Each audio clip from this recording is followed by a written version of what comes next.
Craftsman Days are here at Lowe's with big savings on the tools you need. Save $100 on the Craftsman V20 6-tool power tool combo kit, now at $199. No matter what the project is, Craftsman's high-quality, high-performance products empower you to build on. Stop by your nearest Lowe's store and check out the full line of Craftsman tools today. Valid through 6/18 while supplies last. Selection varies by location. So we've been telling you about Walter's Brunch the last few days, but did you know that Walter's also is open for lunch? Monday through Friday, Walter's opens at noon for lunch, midday baseball watching, and even the occasional European soccer match. So if you find yourself around the ballpark during the day, make sure you walk on over to Walter's. Check out Walter's famous self-pour beer wall, including many local drafts. Now the pitch, Soto swings and drills it at deep center field. Back goes Heredia, way back, not going to get this one. Going, and gone, goodbye. Bang, zoom, a two-run homer for Soto. Is his second in as many days. It's the Nationals 3 and the Braves 1. Trying to come through here with 2 out, nobody on, top of the 8th, score tied at 3. The left-hander kicks and delivers, and a swing and a high fly ball to deep left center field. Back goes Heredia at the warning track, at the wall. It is gone. Goodbye. Bang, zoom goes Yan Gomes with a big home run with 2 out of the top of the 8th inning. His 5th of the year, just to the left of the batter's eye in dead center field. And the Nationals are back in front here at the top of the 8th inning. It's Washington 4 and Atlanta 3. And welcome to Nats Chat for Thursday, June 3rd, 2021, along with Nationals insider Mark Zuckerman of MASNsports.com. I'm Al Galdi, host of the Al Galdi podcast. I do believe we have a winning streak for the Nationals, back-to-back wins, and all of a sudden, the Nats have a shot at taking 3 or 4 games at the Atlanta Braves. My, oh my, how things can change. Off the 11-6 win on Tuesday night, a really nice 5-3 victory at the Braves on Wednesday night. It was another lengthy game. It was another taxing game. It was another grinded out affair between these two teams, but the Nats get some big hits. The Nats get, I thought, like a borderline heroic performance from Jon Lester. The Nats come through with a run in each of the final 2 innings, and Mark, we got some positive vibes with the ball club. You know what the difference is, Al? What happened to this team that hadn't happened before? They got through game 50. There you go. That's all they got to do. They got to get through game 50. You ready for the stats? This is crazy. And I say this like as a joke, but there's like maybe something to it. Okay. Obviously in 2019, we know what happened. 19-31. And then after that, 74-38. But last year in the 60 game season, they start 19-31 and they finished 7-3. It was a little too late for anything to happen because it was a short season. Well, now this year they start 21-29. And since then, since they get to game 51, 2-0. So you put it all together, and over the last 3 years, in games 1 through 50, the Nationals have a .393 winning percentage. And once they get to game 51 and beyond, it's .669. I think we have found the solution to their woes. Hey, the math works for me, man. Okay, we'll take it and run with that. The Nationals certainly will. 23-29 now on the year. And if the Nats can pull this off on Thursday afternoon, and, you know, it's not going to be easy. We'll see what happens with Patrick Corbin. Braves are starting a guy who's making, though, just his 3rd career major league start. I mean, how about that? You go from this 5-game losing streak that felt like a 15-game losing streak to potentially winning 3 of 4 at the Braves. You talk about changing the conversation. Winning 3 of 4 at the Braves, I think, does that in a lot of ways. Yeah, 100%. Now, let's not get ahead of ourselves. And we have been fooled by this team already a few times this year. But I like the way that they're going about this. They're hitting. They're scoring in multiple innings. Juan Soto looks like Juan Soto again. What a difference that makes, huh? And you used the word, I think before, like gutsy. I mean, this was a gutsy win in this game, what they got from Jon Lester, but also what they got from Tanner Rainey, Daniel Hudson, and Brad Hand. And I know it wasn't perfectly clean, but those guys who've been pitching a lot had to kind of dig deep and come through in a few spots there, and it worked out in the end. And I don't know what they have left, if they're going to be available on Thursday, but they kind of pulled out all the stops to win this game, and good for them for pulling it off. This felt like a 2019 kind of victory for them. Yeah, it did in a lot of ways. By the way, I nominate that Daniel Hudson now replaces Wander Suero for the Suero meter. We have to call it the Hudson meter or something because it's Hudson who's pitching in every game and certainly warming up in every game. And there's sort of some symbolism because every time Suero pitches, Hudson's warming up. But anyway, we can figure that out at a later time. So you mentioned Juan Soto. I don't know that his home run was the biggest hit of the game. There were a bunch of big hits, but it's certainly the one that sticks with you because it is starting to feel like Juan Soto is back. So he busts out with the huge game in the victory on Tuesday night, 3 for 4 with a homer, 2 singles, a walk, 4 RBI, 4 runs. And then on Wednesday night, 1 for 3 with a 2-run homer and a walk. Soto smashing a 1-out, 2-run shot to center field in the top of the 5th on an 0-2 pitch from Braves lefty starter Drew Smyly. The homer per StatCast traveling a projected 437 feet. He had a 1-out, 5-pitch walk in the top of the 3rd as well. The elevation has been there these last 2 games. The launch angle has been there these last 2 games. You know, it's so interesting with Soto's body language. I've talked about how he's been wearing his struggles. Seeing him round the bases on Wednesday night, you started to see a more jubilant Soto. You know, that Soto swagger is returning. Now, we're still not seeing the crotch grabbing. We got to get to that point. But Mark, I don't know if we say that Soto's been fixed, but he is certainly trending in the right direction. The crotch grabbing will come once he, maybe hits one out to right field instead of left center field. How about that? Yeah, no, I mean, he looks like Juan Soto the last 2 nights, and we've been waiting for that. Even the out that he made in the first inning was he drove it to the warning track. It was almost the exact same spot where he hit the home run, just a few feet short. And I look back on Tuesday night and remember how he seemed like he was really pleased with the opposite field single that got it all started. And he felt like something felt different on that one. And he found his timing on that. And he's carried over into his at-bat since then. And yeah, there is some Soto swagger back and hitting off lefties, hitting with 2 strikes. These are all really important. And you're right. Maybe that home run wasn't the single key to this particular victory. But in the bigger picture, it is absolutely key to this team's chances of coming back and making something out of the season that started off so frustratingly bad.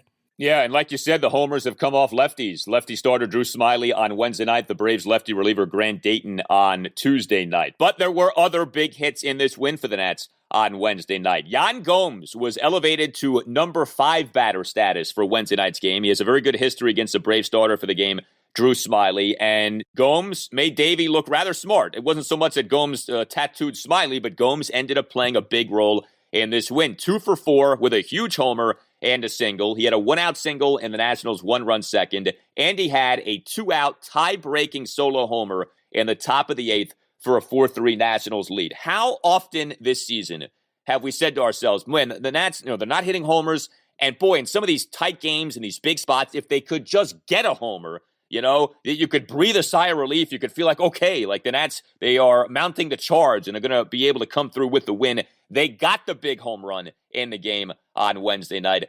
Yan Gomes delivering, and he delivered defensively, gunning down Ronald Acuna Jr. on an attempted steal of second base for the first out in the bottom of the first of an Acuna leadoff 4-pitch walk. I tell you, man, I don't know how this has happened, but it's happened. Yan Gomes has become lights out. He's become Pudge Rodriguez this season when it comes to throwing base runners out on the base pass. 11 of 26 now on runners trying to steal this season. A really good night for Yan Gomes. So he said he really worked hard with Henry Blanco, who's their bullpen coach, but as a former big league catcher for a long, long time, he works with the catchers as well. They worked on footwork. They worked on their quick release.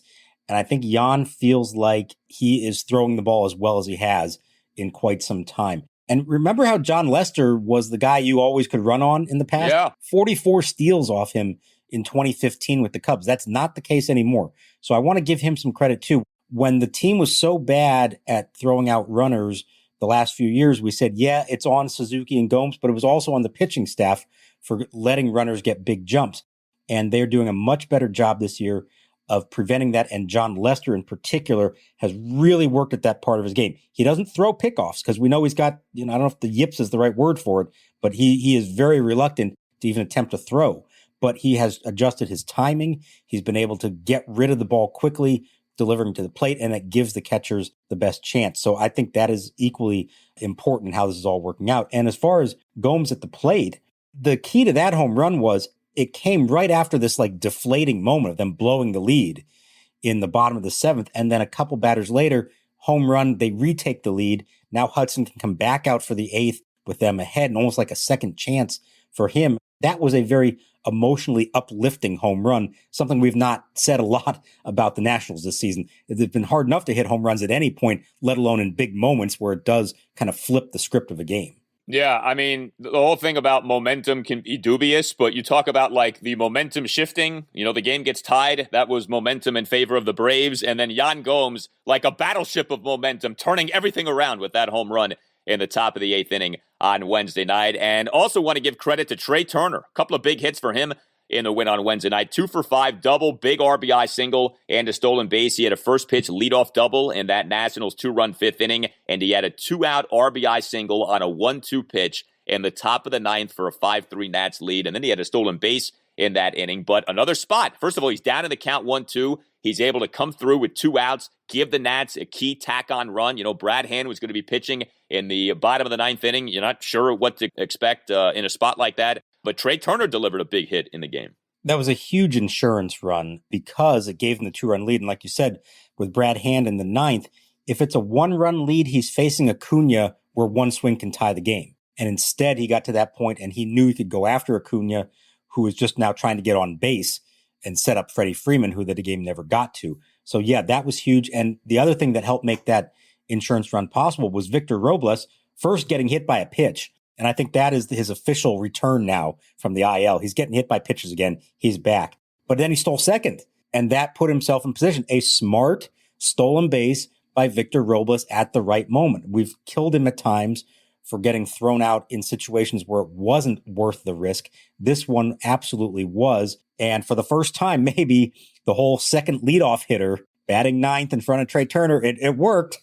I'm not going to say this is the right strategy in the big picture, but in this one particular instance, it was 2 outs, nobody on. It worked. Robles got on base. He got himself in the scoring position, and Trey Turner drove him in. Boy, don't say that too loudly. I hope Davey's not listening to you when you say that, because also in the game on Wednesday night, you had in the Nationals 1-run second, which should have been so much more than a 1-run second. Another one of these innings that was set up for like 3-4 runs. You only score 1.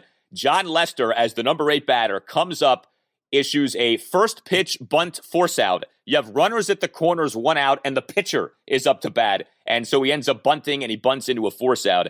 Victor Robles did strike out on 5 pitches after that, but that's not the point. That, to me, is criminal, that the pitcher, Lester, comes up in that. Now, Lester did have a hit later in the game, but of course, that's not the point. But yes, it did work out, I guess you can say, in that 9th inning. Hey guys, Al Galdi here to tell you about FanDuel. I'm so excited that we have baseball. There's nothing like watching a game with great weather, a cold drink, and a little action on FanDuel Sportsbook. If you've never bet on baseball before, now's actually the perfect time to give that a shot because FanDuel is letting new users swing for the fences risk-free. You'll get up to $1,000 back if your first bet doesn't win. And once you have an account, you can get up to $25 back each day if your same-game parlay bet falls one leg short. This way you can combine multiple baseball bets for an even bigger win all season long. Games on Thursday night include the Detroit Tigers at the Chicago White Sox at 8:10. Lance Lynn, starting for Chicago, he has a 1.20 ERA on the season. Facing the lowly Tigers, the White Sox certainly feel like the play. There's a reason that FanDuel Sportsbook is America's #1 sportsbook. The app is simple to use. They've got great odds in all different betting markets, unique fun bet types like same-game parlay and always-on promotions that let you get more action out of every game day. And when you win, FanDuel will pay you your winnings in as little as 24 hours. Just download the FanDuel Sportsbook app and sign up with promo code CHAT to get in on the action. 21 plus and present, Colorado, Iowa, Illinois, Indiana, Michigan, New Jersey, Pennsylvania, Tennessee, or West Virginia. First on my real money wager, only for risk-free bet. Refund issued as non-withdrawable site. Credit that expires in 7 days. Restrictions apply. See terms at sportsbook.fanduel.com. Gambling problem? Call 1-800-522-4700 in Colorado. 1-800-BETS-OFF in Iowa. 1-800-9-WITH in Indiana. 1-800-270-7117 for confidential help in Michigan. 1-800-GAMBLER. New Jersey, Pennsylvania, Illinois, Virginia, Tennessee. 1-800-889-9789. Or in West Virginia, visit www.1800gambler.net. But here it's in the 7th inning. Now something's going on. Schwarber's hurting out there. After the dive, he is hobbling, and he's walking in toward the trainer, Paul Lessard, and toward Davey Martinez, and that means he's walking toward the dugout. A few other things I want to get into here with the offense, and then we'll get to Lester's pitching performance. So unfortunately, with the Nationals, you can never just have an entirely good night. Injury has to happen or something bad has to happen. Stephen Strasburg gets hurt in the victory on Tuesday night, and Kyle Schwarber got hurt in this win on Wednesday night. Ends up having to leave the game, gets hurt trying to make a diving catch on the Abraham Almonte pinch leadoff double in the bottom of the 7th inning. What, if anything, do we know about Schwarber's status? So what Davey said afterwards is that he described it as his right knee locked up on him. That's never a good thing to hear. And you could see as he was walking off the field, he was pretty ginger and limping as he walked off. Now, he was already getting treatment on it. He was walking around better after the game, according to Davey. Boy, this is one of those times where it'd be nice if we were back in the clubhouse again, where you could actually see with your own eyes what somebody looked like afterwards. Hasn't happened yet. Hopefully someday soon. So, they'll see how he is in the morning. It's a quick turnaround to Thursday's game at 12:20. So I would not be shocked, especially with a lefty on the mound for the Braves, if maybe they try to give him the day off. But, sounds like maybe not too big a deal. But as always with these things, you never really know until a day or two later to see if there's any lingering issue with it. So I just want to be clear. You said right knee, right? Not the left knee, because the left knee is the one he tore the ACL and LCL in 2016. Davey said it was the right knee. He was thinking about it as he was asked the question, trying to remember based on what he'd seen. So don't 100% quote me on that. But he said the right knee, and hopefully, God, I didn't even think about the fact that he had that brutal injury several years ago. Hopefully this is not in any way related to that. Yeah, because when you say knee locked up, you're like, well, if you're coming off a knee that was ravaged as that knee was years ago, that might make some sense. But if it's the different knee, then you don't have to worry about that. That is the thing about Schwarber. What he did in 2016 can never be forgotten. He tears the left ACL and LCL in April of 16, ends up returning to play for the Cubs in that year's World Series, and is productive in that World Series. He went 7-17 with a double, 3 walks, and a stolen base in that World Series. So never question the toughness of Kyle Schwarber. That's an all-time thing that he did in 2016. All right, one other thing with the offense. Why did Ryan Zimmerman not start on Wednesday night? This was a lefty starter. Zim is hitting out of his mind. What was the deal with that? So, I was surprised. A lot of people were surprised. They did not put out a lineup until about 6 o'clock for a game that started at 7:20. And part of that was they were waiting to make the Strasburg IL move, which didn't happen until about 5:30. But even after they announced that, it was like another good half hour before the lineup was posted. And when Zim wasn't in it, I kind of thought, seems a little strange. He just had a great night. They're facing a lefty again. So I asked Davey after the game, anything going on there? And he said that, Zim had actually told him that he was a little sore. He didn't specify where or what that was, but after playing the full game on Tuesday, he was a little sore. And so they decided, we're not going to put you in the lineup. Maybe that was a late decision. I don't know for sure, but maybe that was something that affected, why that lineup didn't come out until a little over an hour before game time. So there's another lefty again going on Thursday. So maybe if he's feeling well, he'll be back in there and it'll all work out in the end. But it is a reminder, like we've been saying all along, just because he's really productive does not mean he should be playing every day. They do have to monitor him. Knowing the history there, they're going to be extra careful with him to make sure that he's healthy for the full season. And at least for the first time that we're aware of this year, there was something physical that was maybe making him think he shouldn't try to play back-to-back games. Yeah, and that's obviously a justifiable reason for Davey going with Josh Bell and not Ryan Zimmerman. Hey everyone, Tim Shover's here to tell you again about Sunday Scaries CBD Gummies. Sunday Scaries is here to hook up our listeners for your first order. Go to sundayscaries.com and type in NatsChat, that's one word, in the promo code to get 25% off your first order. Again, it's sundayscaries.com. When you enter the promo code at checkout, type in NatsChat to receive 25% off your first order. They have plenty of options, including oils, bath bombs, and gummies. I've been using the gummies. It helps me sleep as I sign up for the night at rather unusual hours. Right now, I'm taking the Vegan AF gummies. It's actually the only vegan thing I consume. And Sunday Scaries appeals to a wide range of people, including young professionals, moms, college students, entrepreneurs, and more. To recap, sundayscaries.com, promo code NatsChat to save 25% off your first order. That snaps the streak of 11 straight retired, and it appears it's going to end his night. But that's a nice performance for Lester on 3 days rest to pitch into the 6th inning with the Nationals in front. Davey hasn't made the signal yet, so does he give Lester the chance to talk his way to stay in the game? Davey's doing a lot of talking and now takes the baseball and points to the bullpen. So Davey wanted to deliver a message before he took the ball. And yeah, I'm sure it was, in a big spot with a short staff. You did a yeoman's job for us tonight. All right, Jon Lester. What a job by Lester on Wednesday night. Starting on 3 days rest for just the fourth time in his major league career, he ends up doing, I think, far more than you could have ever reasonably hoped for. Like, considering the circumstance, considering the context of this is really one of the more impressive starts we've had this season by a national starting pitcher. Lester ends up going 5 2/3 innings, 1 run in 5 2/3 innings. I mean, we would have taken that on 5 days rest from Jon Lester. You get that here on 3 days rest from the guy.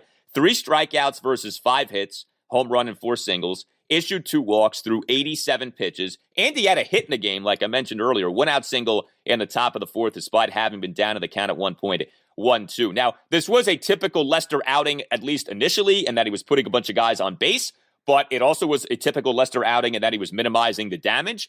And then Lester was cruising. He ends up retiring 12 of the last 13 batters he faces. He strikes out Ronald Acuna Jr. and Freddie Freeman in succession in a perfect bottom of the 5th. And the strikeout of Acuna came despite Lester throwing 3 consecutive balls to begin that plate appearance. So Acuna was up in the count 3-0, and Lester still ended up striking out Acuna. What a job by Jon Lester on Wednesday night. So if you remember when they signed him, and we talked all spring about why they signed him and what the idea was, and, hey, he's not the same Jon Lester from the past, from the Red Sox and early Cubs days, where he's going to lead your staff. One of the big things they liked about him is they felt like he was the guy who comes through for you in a big game. And I know it's, June 2nd, and maybe it's not classically what you would think of as a big game, but they needed somebody to pitch on short rest. They're facing a division rival, trying to get themselves on a winning track finally. I think this qualifies as this is why they got Jon Lester, to pitch games like this. And yeah, it wasn't always pretty, and maybe he has to grind it out at times, but he figured it out. He said he had to make some adjustments along the way. He started throwing his changeup and his curveball a little bit more, but it worked. And I mean, to get into the 6th inning under those circumstances was phenomenal. I'm thinking to myself going into it, he's probably good for 4 or 5, and that's it. But he also said he thought it was important going into this as they were discussing whether or not to take the risk with it, to pitch on short rest. He wanted to make sure that if he was going to do it, that he had no restrictions, that it wasn't like, okay, just give us X number of innings or X number of pitches. He wanted to be able to go as far as it looked like he could go until the manager just decided, okay, he looks like he's had enough. And that's exactly what happened in this game.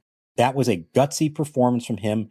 And we talked the other day, I looked back at when he has pitched on short rest in his career. It had happened 3 previous times as a starter.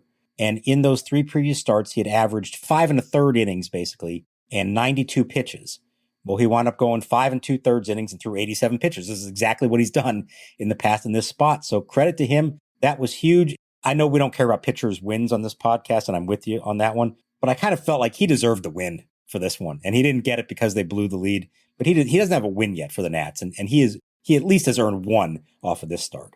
That's why we do not judge pitchers by wins, because they can be so misleading. But, I tell you, with Lester, you never question the guy's moxie or toughness, because he's got it. I mean, he's one of the great postseason pitchers of his generation. He's won 3 World Series titles. He was the MVP of the Cubs' 2016 NLCS victory. His career playoff numbers, 154 innings, 251 ERA. Like, he understands the big spot, the big moment, and he definitely delivered on Wednesday night. I mean, again, I don't think it's being overly dramatic to say one of the best, most impressive performances by a national starting pitcher so far this year. And I know that's maybe not saying everything, because the Nats rotation hasn't been lights out, but considering the circumstances, considering the opposition, for Lester to do as he did, very impressive. Not something I think the Nats fan will be forgetting anytime soon. And then with the Nats bullpen on Wednesday night, you end up using 3 relievers. It's an all-out assault here. I mean, it was the A-team, Tanner Rainey to Daniel Hudson to Brad Hand. It wasn't always pretty, because these days it's not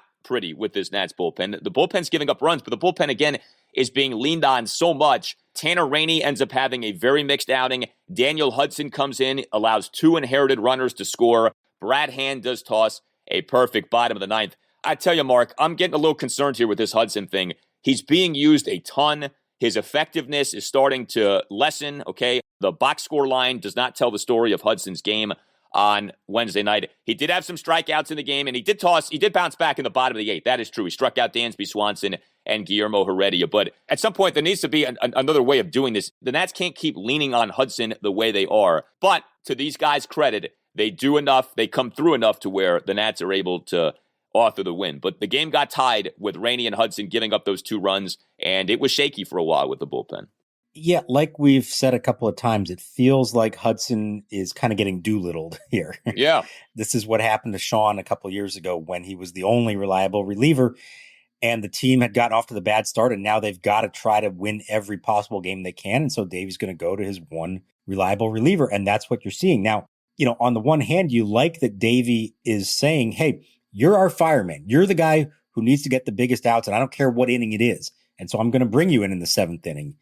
It didn't work out. He gave up the double, but then bounced back from that to strike out 3 of the 4 batters he faced. So, yeah, I am concerned about him physically, that this is going to wear him down if it hasn't already. And eventually there's going to have to come a day where he's going to have to speak up. Because if he tells Davey, I'm going to go, Davey's going to use him. So at some point he's going to have to say, sorry, I can't go today. And it probably will be on Thursday if the situation arises. Probably him and Hand, to be honest, may not be available for that game. So, yeah, they need to speak up a little bit more, and they probably need to start reducing their workload. But that also means that they're going to have to start relying on some other guys to get big outs late in games. Now, that was supposed to be Will Harris, who, of course, is now probably done for the year with his thoracic outlet syndrome. And it was supposed to be Tanner Rainey, who, again, does not look right, and the fastball is very hittable. Now, like you said, it was a weird outing. He came in to replace Lester and got a huge strikeout to get out of the 6th. And he wound up getting a huge strikeout of Acuna in the 7th. His slider is really playing right now. The problem is his fastball. And you got to have at least some semblance of control with your fastball to get to the slider. And that's why he wound up leaving the game, because he walked Freeman. And so now Davey felt like he had to make the move. But that did sort of feel like an improvement for Rainey up until that last batter. So maybe there's some signs there. But somebody else is going to have to be able to step up. Suero, Finnegan, Rainey, Voth, Paolo Espino. Somebody's got to jump in there and take the pressure off so that he doesn't feel like he has to go to Hudson every time there's a big spot late in the game. He's going to wear down. He's not going to make it through the season at this rate. Yeah, I mean, to me, I think Hudson may be wearing down already. That walk of Freeman, by the way, loomed large by Rainey. 2 outs. Rainey has Freeman down 1-2. Can't put him away. Ends up walking him. And that contributed to what ended up happening with Rainey. And then, Hudson comes into the game, and Hudson, on the second pitch he throws, gives up a 2-out, 2-run double to Ozzie Albies that ties the game at 3. Although Hudson did then bounce back from that. Like, I do want to, it's not like Hudson got, tattooed all over the ballpark, but he comes into the game, and second pitch, he gives up one of the bigger hits in the game, the 2-out, 2-run double by Ozzie Albies. But the Nationals get the win. They have an opportunity to take 3 or 4 in this series, but the pressure now rests on the shoulders of Patrick Corbin. Game 4 Thursday afternoon at 12:20. Patrick Corbin going to be facing off with Tucker Davidson, who'll be making just his 3rd career Major League start. For Corbin, I mean, you kind of throw your hands up at this point. Who knows what to expect with Patrick Corbin? At times he's been good. Many more times he has not been good this season. His last 2 outings have not been good. He's coming off what he did in the 4-1 7-inning loss to the Milwaukee Braves at Nationals Park on May 29th, game 1 of a doubleheader. So last Saturday afternoon, gave up 4 runs in 5 innings in the game through just 47 strikes versus 31 balls. His outing prior to that one, that 6-5 win over the Orioles at Nats Park May 23rd, 4 runs, 5 2/3 innings on 11 hits and 2 walks in that game. He didn't have a single clean inning in that game. So we'll see. I mean, if you told me that Patrick Corbin gives up 6 runs in 2 innings tomorrow, I would believe you. On the flip side, though, if you told me Patrick Corbin goes out there and allows 1 run in 6 innings, I would believe that. I've kind of given up on what to expect from Patrick Corbin at this point this year. I think we're going to know early on with him. I think that we can kind of tell that either he's got the command or he doesn't, and either he's missing bats or he isn't. He can only be successful when he misses bats. This is unlike Lester, who gets weak contact and can get out of jams that way. That's just not the Corbin MO. It's got to be missing bats with the slider and then hopefully getting ahead in the count with the fastball. So this is a tough lineup he's going to be facing. I'm assuming a warm afternoon in Atlanta where the ball may fly. This is a tough assignment for him. Probably not the guy you really want in this spot, given how he's been performing. And all the other conditions, everything else. And on a day when you're going to need innings from him because, like we were saying, the bullpen has had to do a lot the last few days. So I don't know. They're going to have to score some runs to win the game, I think. I don't think this is a low-scoring, try to win a 2-1 game, anything like that. Corbin's got to throw his fastball for strikes, get them to swing and miss the slider, give him some innings, and then hope that the offense can score some runs off the Braves pitching staff. It's a shame that you just said what you said, that Corbin's probably not the guy you want in this spot. He's here to pitch in these spots. 6 years, $140 million. Stephen Strasburg is on the injured list. Like, this is supposed to be where you lean on someone like a Patrick Corbin. And instead, look at how we're talking here. Listen to how we're speaking here. It's like, I don't know, we don't know what to expect from the guy. Like, no, 6 for 140 is supposed to buy you some certainty. There's anything but certainty right now with Patrick Corbin. Well, I mentioned Stephen Strasburg, so he is officially back on the 10-day injured list, and that's making the roster move pretty late in the day on Wednesday, as Mark was saying. The official labeling of the injury, I don't know if this matters, is neck strain. Strasburg's initial 10-day IL stint this season was due to right shoulder inflammation. Davey, after Strasburg's abbreviated outing on Tuesday night, talked about Strasburg dealing with right trapezius tightness, and then he goes on the IL with a neck strain. Does the labeling matter? Is this still a mystery, do you think? They're still trying to figure out exactly what's happening here. Well, and then after the game, they finally had the MRI results to share with us, and David called it nerve irritation in his neck. Oh, good. So we got the whole smorgasbord of stuff. And I think here's what we can say. Clearly, something's going on in his neck, and whatever the official diagnosis of it is, this is what's causing everything else with his neck, with his shoulder, with his upper back, with his trapezius. You name it, he's got it going on. Now, he had a similar thing in 2018, and he missed some real time with it. I suppose that could be either reassuring or concerning that the same thing has cropped up again. But the good news, I suppose, is they're not talking about any kind of real structural damage here. This isn't the rotator cuff, the labrum, those like really concerning shoulder injuries that require surgery. It's treatment and it's rest, and then they'll try to get him back out there. I just feel like we talked the other night, I think it's a mistake on their part if they try to just put him back out there anytime soon. Let him figure out what is really going on. Let him have some full rehab. Let him actually make some minor league starts and build his arm back up and see if he can get the velocity going again. I just don't think they should be in their minds thinking, oh yeah, well, we'll get him back in a couple of weeks or in a month or anything like that. Let this play out and hope that the rest of them can get the job done without him, because it's not helping the team to put him out there. And every time he takes the mound, you're clenched up, nervous. How's he going to look in the first inning? And then he can't get out of the first inning or the second inning, and you're burning up your bullpen again. So I don't think that benefits anybody. I think they need to take the long and slow plan here and hope that Corbin is all right, and hope that Lester can keep doing this, and that Ross and Fetty have more good starts than bad starts. And ultimately that gets them through the summer until maybe Strasburg is ready to pitch again. He's not back before the All-Star break, is he? It doesn't feel like he is to me. You wouldn't think so, because the way these things work with pitchers, either he's back like in 2 weeks, where like he's not shut down very long. He's able to start throwing right away, and therefore he doesn't need to build himself back up. Or if you get past about that 2-week mark, now you got to start all over again with the throwing program, the simulated games, rehab games. And I think that's the right move for them in this case. Like I said, I don't think it's worth it, even if there's no real firm diagnosis of a major injury. I mean, look, we've seen him enough now this year to know that he's just not right, and just a little bit of treatment and rest is not going to change that. There needs to be an overhaul of some things here, maybe mechanically, some real treatment and rest on it. Give him time and just hope that we see him some point later in the summer and that he is a competent pitcher for them at that point. Well, in the meantime, the Nats can keep playing the board game Operation, for those of you who remember that, and we'll just, kind of keep going along here. Is it the trap? Is it the neck? Is it a nerve situation? Shoulder? Who knows? We'll figure it out at some point. We'll get around to it. You tell us what you think. Hey, Nationals have won back-to-back games. Chance to take 3 or 4 at the Braves. You can reach us on Twitter at Nats_chat. You can email the podcast, natschatpodcast@gmail.com. In fact, you can proudly wear your Nats Chat Podcast t-shirt now. You don't have to put a paper bag over your head with the Nationals in the midst of a winning streak, albeit a modest one at 2 games. But to get your Nats Chat Podcast t-shirt, visit the following site, natschatpodcast.square.site. That's natschatpodcast.square.site. All Nationals radio highlights on the Nats Chat Podcast are courtesy of 106.7 The Fan. For Mark Zuckerman, I'm Al Galdi. We'll talk to you next time on the Nats Chat Podcast.